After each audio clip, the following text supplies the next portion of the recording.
Good day, guys. Goji here. So here is my first impressions of the Aful Performer 5. So this unit has been provided to me by HifiGo as part of a review tour between us reviewers here in the Philippines. So for its overall tonality, this is truly a Kilobuck tuning at less than 1/4 the price. It's a matured U to L-shaped sound with impressive mid-range capabilities. It has a very natural tonality with a bit of a warm bias, results in a very satisfying and engaging listen without any forced frequencies. So the Aful Performer 5 can also be easily driven by any device. It does not need any additional power or push to sound its full potential.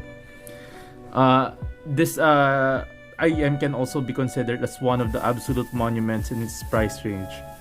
It amazes you with what sub $500 or even sub $250 can do in comparison to the $1,000 ones. So for the bass hits are fat and satisfying, though more focused on mid-bass presence and punch. It has an average below average attack and decay, resulting in long-lasting bass hit drops that has ample sustenance for bass heads.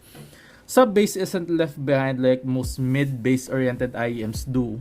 It has an impressive amount of rumble when needed, but is clearly not the priority.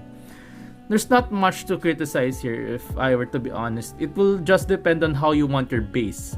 The Aful Performer 5 will surely satisfy the majority of audiophiles with how the bass reacts to every song you throw at it.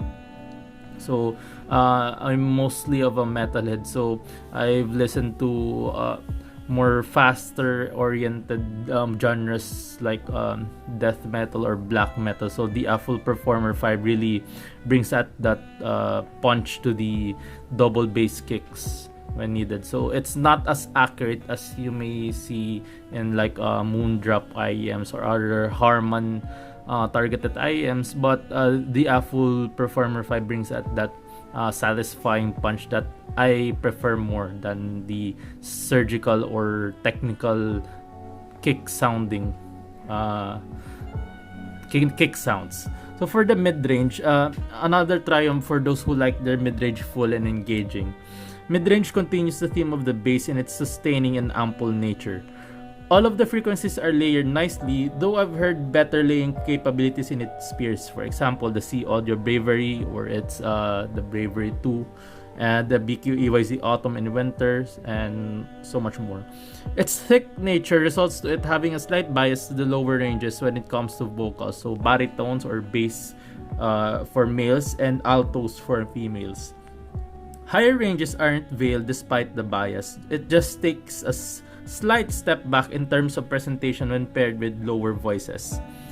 Same principle carries over to the instruments, so bigger wind and string instruments such as tubas, double bass, and other bigger instruments in an orchestra are more forward than smaller ones such as violins, flutes, clarinets.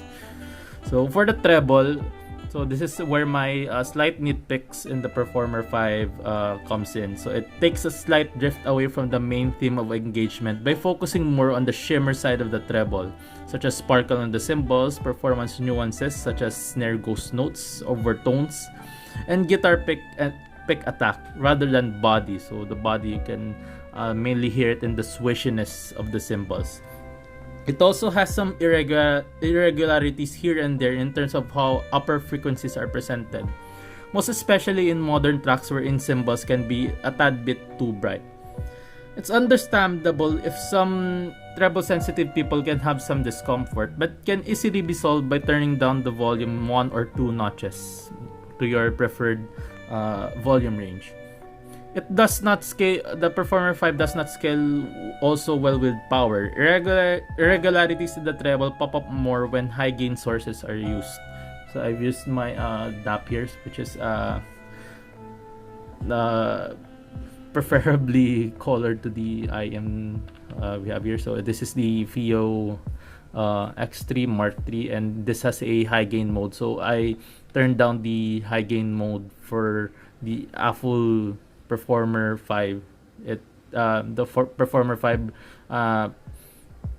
prioritizes or it prefers more low gain sources such as ordinary smartphones or low gain modes in your DACs or amps. So yeah. Technicalities are also average amidst its peers. I would have preferred for it to have more extension in the extreme upper ranges to smooth things out and to improve the technicalities that this one has. So despite my nitpicks, it still has a better treble performance than most of its peers in the price range due to how the bass and mid-range balances out the irregularities in the particular frequency range.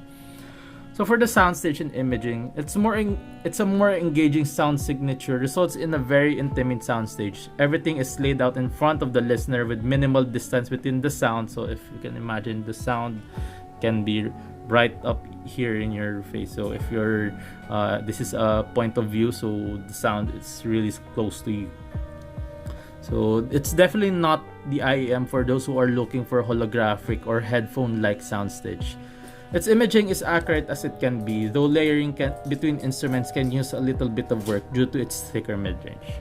So that's my first impressions of the Aful Performer 5. So stay tuned for my full review to be published in my Facebook and HifiGo page. So I'll try to stick into my schedule a video for the full review too, so I can showcase more this monumental IEM in this price range. So yeah, Goji out.